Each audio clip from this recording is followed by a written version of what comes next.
Hi, welcome to another Tuesday Tips at Two with the Goldbergs. I'm Sarah Goldberg. Today I'm going to be talking a little bit about public charge.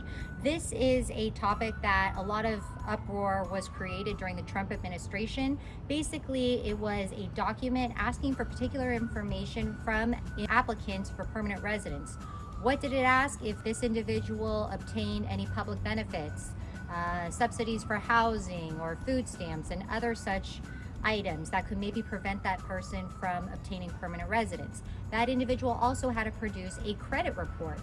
And so, as you could see, it was a very involved document that many people said should not be considered for immigration purposes. In fact, there was a lot of litigation. It went on back and forth between the courts. Finally, it was decided that applicants did indeed need to produce this form.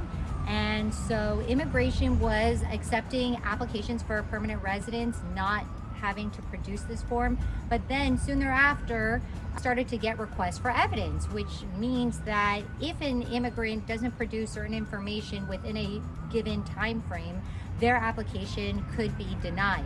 And in fact, in 1 week time period in October, I had certain clients whose applications were fully accepted without this I-944, and other clients whose applications were rejected because we did not include the form. At the same time, those applicants that did have their applications accepted, later on, I received what's called a request for evidence, where we had to produce this document. In fact, this past week, I received a request for this document.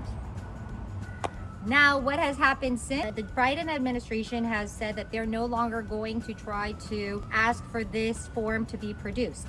So immigration just changed their information on form I-944, the public charge, stating that it's no longer needed. So if you obtained a request for evidence asking that you produce this form, you no longer had to do it. So that's what I'm now doing for my clients who had pending requests for evidence requests that needed to be answered. I'm now responding saying, actually, immigration says that immigration say that you no longer need that form, and here's the particular language regarding it.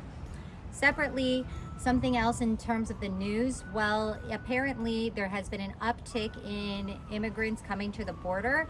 I imagine it has to do with the proposed Biden immigration policy, and so there's been an uptick, particularly with unaccompanied minors, so individuals who are under the age of 18 that have been showing up at the border without their parents.